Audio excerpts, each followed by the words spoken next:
BBA third year cost accounting বইয়ের chapter labour থেকে আজকে 1 নম্বর ক্লাস। লেবারের বাংলা অর্থ হলো মজুরি। তার মানে বুঝতে পেরেছ, শ্রমিকের মজুরি নিয়ে এই চ্যাপ্টারটা।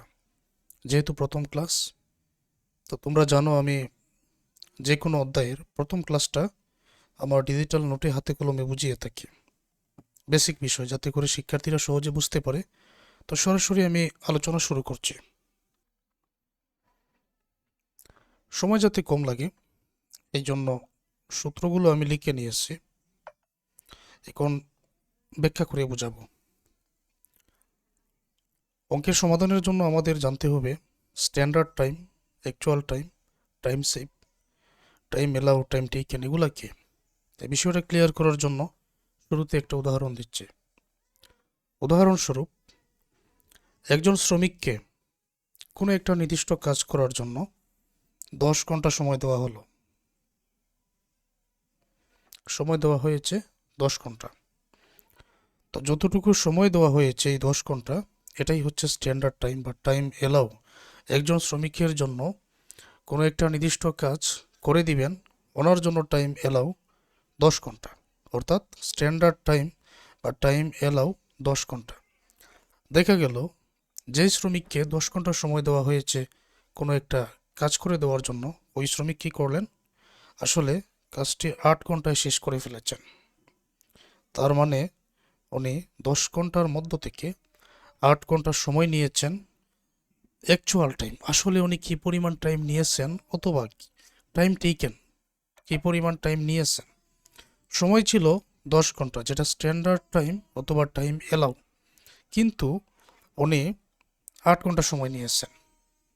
আচ্ছা, ওনাকে তো 10 ঘন্টার সময় দেওয়া হয়েছিল, 8 ঘন্টার মধ্যে কাজটা সেরে ফেলেছেন, তাহলে বাকি যে 2 ঘন্টা, এটা হচ্ছে ওনার জন্য টাইম সেভ। ওনার টাইম সেভ হলো 2 ঘন্টা। বিষয়টি একেবারে ক্লিয়ার না? তারপরে আলসি প্রিমিয়াম প্ল্যানে মজুরি নির্ণয় করার জন্য বলা হবে, রোয়ান প্রিমিয়াম প্ল্যানে মজুরি নির্ণয় করার জন্য বলা হবে। তারপর আরও কিছু সূত্র আছে, আমি ধারাবাহিক ক্লাসের মধ্যে বাকিটা আলোচনা করব। যতটুকু প্রয়োজন যাতে করে একজন শিক্ষার্থী সহজে বুঝতে পারে, আমি ওইভাবেই চিন্তা করি।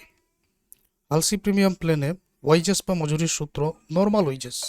শ্রমিকের একটা নর্মাল ওয়েজেস মানে উনি কী পরিমাণ কাজ করেছেন। নর্মাল ওয়েজেস তারা কী বোঝায়, যেমন ধরো উনি 8 ঘন্টা কাজ করেছেন এবং প্রতি ঘন্টায় 2 টাকা করে। 8 ঘন্টা কাজ করেছেন, এটা হলো টাইম টেকেন, কী পরিমাণ সময় নিয়েছেন, রেট পার আওয়ার, প্রতি ঘন্টায় 2 টাকা করে। তাহলে ওনার নর্মাল ওয়েজেস কত? 16 টাকা। তারপর বোনাস।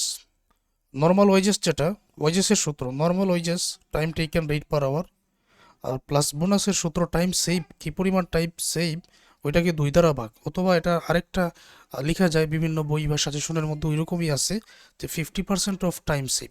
আসলে টাইম সেভকে 2 দ্বারা ভাগ করলে যা হবে, এটার 50% তাই হবে। উদাহরণস্বরূপ, যেমন টাইম সেভ, একটু আগে একটা উদাহরণ দিয়েছিলাম, একজন ব্যক্তিকে 10 ঘন্টা সময় দেওয়া হয়েছে কাজ করার জন্য, কিন্তু উনি 8 ঘন্টা কাজ করেছেন, পরবর্তী 2 ঘন্টা ওনার বেঁচে গেছে। তো এই যে টাইম সেভ 2 ঘন্টা, 2কে যদি আমি এই যে নিচের 2 আসছে 2 দ্বারা ভাগ করি, উত্তরে কত হবে? 1 হবে। অথবা 2-এর 50%, 2-এর 50% কত বাইর করবেন ক্যালকুলেটারে? 1ই হবে, সেম। সূত্রের মধ্যে গঠন শুধু ভিন্ন, আসলে কি টাইম সেভ ভাগ 2 ইন্টু রেট পার আওয়ার, তারপর 50% of time save into rate per hour. বাকিটা অঙ্কের মধ্যে প্রয়োগ করে বোঝাবো সরাসরি। ওকে, এখন রোয়ান প্রিমিয়াম প্ল্যানে ওয়াইজেসের সূত্র normal wages plus bonus. Normal wages time taken rate per hour, এটা ঠিক থাকবে। আর বোনাসের সূত্র টাইম সেভকে স্ট্যান্ডার্ড টাইম দ্বারা ভাগ করা হবে, ইন্টু টাইম টেকেন, কী পরিমাণ সময় নিয়েছেন, তারপর রেট পার আওয়ার, প্রতি ঘন্টার মজুরি কত, ওইটা দ্বারা গুণ। টাইম সেভ, যেমন আমাদের অঙ্কের মধ্যে টাইম সেভ হয়েছিল 2 ঘন্টা। স্ট্যান্ডার্ড টাইম মানে কি, কী পরিমাণ সময় দেওয়া হয়েছিল, 10 ঘন্টা সময় দেওয়া হয়েছিল। টাইম টেকেন একটু উদাহরণ দিয়েছিলাম আমি যে 8 ঘন্টা সময় নিয়েছিলেন। রেট পার আওয়ার উদাহরণস্বরূপ যে প্রতি ঘন্টায় 2 টাকা করে মজুরি, তখন এখানে রেট পার আওয়ারটা বসিয়ে দিলেই উত্তর হয়ে যায়। সূত্র নির্ভর একটা চ্যাপ্টার। অঙ্কের মধ্যে আমাদের সমাধান করার প্রয়োজন পড়বে effective rate of the earning per hour. ওয়াইজেসকে অ্যাকচুয়াল টাইম টেকেন দ্বারা ভাগ করলে উত্তরটা চলে আসে wages time rate method. Time rate method wages time rate method সূত্রটা time taken rate per hour, যে কী পরিমাণ উনি কাজ করেছেন, হ্যাঁ 8 ঘন্টা, তারপর 2 দ্বারা গুণ করলে 16। ওয়াইজেস টাইম রেট মেথড, তারপর পিস রেট মেথড, এগুলো আছে। আমি পরবর্তী ক্লাসে এগুলো নিয়ে আলোচনা করব, বা যা কিছু প্রয়োজন হলে আমি পরবর্তী ক্লাসে এগুলো নিয়ে আলোচনা করব। এখন আমরা আজকের ক্লাসে এই সূত্রগুলো প্রয়োগ করে অঙ্কের সমাধান করব। প্রিয় শিক্ষার্থীরা, ক্লাসটা তোমরা একেবারে ফুল স্ক্রিন করে দেখো, যাতে দেখতে কোনো অসুবিধা না হয়, আর ফুল কোয়ালিটিতে ক্লাসটা দেখো। In a factory, workers R allowed wages at A granted rate of টাকা 10 পার আওয়ার। একটা ফ্যাক্টরিতে ওয়াইজেস মানে মজুরি, allowed wages at A granted rate of টাকা 10 পার আওয়ার, মজুরি প্রতি ঘন্টায় 10 টাকা করে দেওয়া হয় একটা ফ্যাক্টরিতে। ওকে, তারপরে ইন এ 60 আওয়ার উইক, সপ্তাহে in a 60 hour week a worker produce 180 unit of a product. সপ্তাহে 60 ঘন্টা কাজ করে একজন কর্মী 180 ইউনিট প্রোডাক্ট উৎপাদন করেন। তাহলে কাজ করেন কত ঘন্টা? 60 ঘন্টা। উৎপাদন করেন কত unit? 180 unit. Time allowed for each unit of the product is 45 minutes. প্রতি ইউনিটের জন্য 45 মিনিট করে টাইম দেওয়া হয়েছে।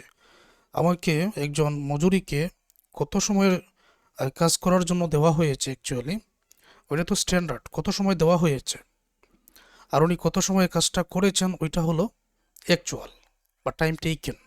আর কত সময় দেওয়া হয়েছে ওইটাকে বলা হয় অ্যাকচুয়াল টাইম বা টাইম এলাও। তো এখানে প্রতি ইউনিটে 45 মিনিট করে, কিন্তু যেই পরিমাণ সময় নিয়েছেন একজন শ্রমিক 60 ঘন্টা, এটা আসলে ঘন্টায় দেওয়া। কি কাজ? নিশ্চয়ই মিনিটকে আমাদের ঘন্টায় রূপান্তর করতে হবে, এবং 180 দ্বারা গুণ করলে কি পরিমাণ টাইম অ্যালাউড ছিল সেটা চলে আসবে। Calculate the wages of the worker for the week under Halsey premium plan. ওইভাবেই পার্ট বিতে অঙ্কগুলো থাকবে। সমাধানটা আমি সহজে এখানে বুঝিয়ে দিচ্ছি। স্ট্যান্ডার্ড টাইম অথবা টাইম অ্যালাউ দুইটা একই না? 180 প্রোডাক্ট উৎপাদন করা হয়েছে 180 ইউনিট, প্রতি ইউনিটের জন্য 45 মিনিট। তো মিনিটকে যদি এখন ঘন্টায় রূপান্তর করি, কি করতে হবে? মিনিটকে 60 দ্বারা ভাগ করতে হবে, এই জন্য 45কে 60 দ্বারা ভাগ। এখন 180 গুণ 45 গুণফলকে 60 দ্বারা ভাগ, 135 ঘন্টা পাওয়া যাবে। তার মানে শ্রমিককে 135 ঘন্টা সময় দেওয়া হয়েছে, টাইম এলাও তাদের জন্য কাজটা করে দিবেন, কিন্তু ওনারা 60 ঘন্টায় কাজটা সেরে ফেলেছেন। তাহলে টাইম এলাও 135, টাইম টেকেন 60 ঘন্টা, কি পরিমাণ সময় বেঁচেছে টাইম সেভ? 135 থেকে 60 ঘন্টা মাইনাস, অতএব স্ট্যান্ডার্ড টাইম বা টাইম এলাও। তারপরে অ্যাকচুয়াল টাইম টেকেন 60 ঘন্টা, এই যে 60 ঘন্টা, টাইম সেভ 135 থেকে 60 ঘন্টা মাইনাস 75 ঘন্টা বেঁচেছে। Calculation of normal wages under Halsey premium plan. Halsey premium প্ল্যানে ওয়াইজেসটা বাইর করতে হবে। ওয়াইজেস, তো ওয়াইজেসের সূত্র নর্মাল ওয়েজেস তো টাইম টেকেন 60 ঘন্টা, আর প্রতি ঘন্টায় দেখো রেট আছে 10 টাকা করে, এটা রেট পার আওয়ার। তারপর প্লাস টাইম সেভ, এই যে 75 আওয়ার্স, ভাগ 2 রেট পার আওয়ার 10, 60 আর 10 গুণ করে 600। তারপর 75কে 2 দ্বারা ভাগ, বা 75 বা 10, 75 10 আগে গুণ করবেন, 2 দ্বারা ভাগ করবেন, 375, যে কোনোভাবে বাইর করতে পারো।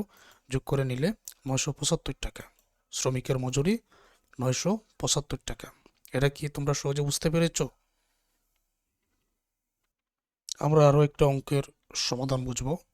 From the following particulars calculate the wages of the worker and his effective rate of the earning per hour। নিচের তথ্য থেকে ক্যালকুলেট করো ওয়াইজেস মজুরি বাইর করো শ্রমিকের, and his effective rate of the earning, আয়ের উপরে ইফেক্টিভ রেট বাইর করতে হবে পার আওয়ার, ঘন্টা প্রতি। Standard time allowed for production, standard time allowed production 10 ঘন্টা, ওয়াইজেস রেট পার আওয়ার 4 টাকা করে, অ্যাকচুয়াল টাইম টেকেন 7 ঘন্টা, বোনাস 50% অফ টাইম সেভ। এখন বোনাস যদি 50% অফ টাইম সেভ, তার মানে টাইম সেভের অর্ধেক, অথবা টাইম সেভকে 2 দ্বারা ভাগ করলে টাইম সেভ ভাগ 2 এরকম প্রকাশিত হবে, বা 50% অফ টাইম সেভ, তার মানে এটা কোন প্ল্যান? Halsey premium plan. মানে এটা হালসি প্রিমিয়াম প্ল্যানে আমরা অঙ্কের সমাধানটা করব। তো দেখো এখানে according to Halsey premium plan, wages time taken কত ঘন্টা? 7 ঘন্টা। রেট পার আওয়ার কত টাকা? 4 টাকা। তারপর টাইম সেভ, তো টাইম সেভ কত ঘন্টা? টাইম 50% অফ টাইম সেভ, ওইটা বাইর করতে হবে। তো এই জায়গায় সময় ছিল এলাউড 10 ঘন্টা, তারপর 10 থেকে 7 বিয়োগ করব, 10 থেকে 7 বিয়োগ করব, তারপর 50% এখানে বসানো হয়েছে, চাইলে এখানেও বসাতে পারতেন, আর 8 পার আওয়ার 4, একসাথে কাজ করা যাবে, সমস্যা নেই। অর্থাৎ সরাসরি যদি আমি 3 গুণ 50% গুণ 4 দিয়ে দিতাম তাহলে হয়ে যেত 4 সাথে 28 প্লাস তারপর 3 গুণ 4 গুণ 50%, তো 3 4 12, 12 50% 6, 28 আর 6 34 টাকা। তারপর যেটা বলেছে effective rate of the earning per hour, effective রেটটা বাইর করার জন্য প্রতি ঘন্টায় ইফেক্টিভ রেট কীভাবে বাইর করব, যে মজুরি কত? 34 টাকা। তারা কত সময় কাজ করেছেন? 7 ঘন্টা। এই জন্য effective rate of the earning per hour ওয়াইজেসকে অ্যাকচুয়াল টাইম টেকেন দ্বারা ভাগ করলে, আমরা effective rate of the earning per hour সহজে পেয়ে যাই।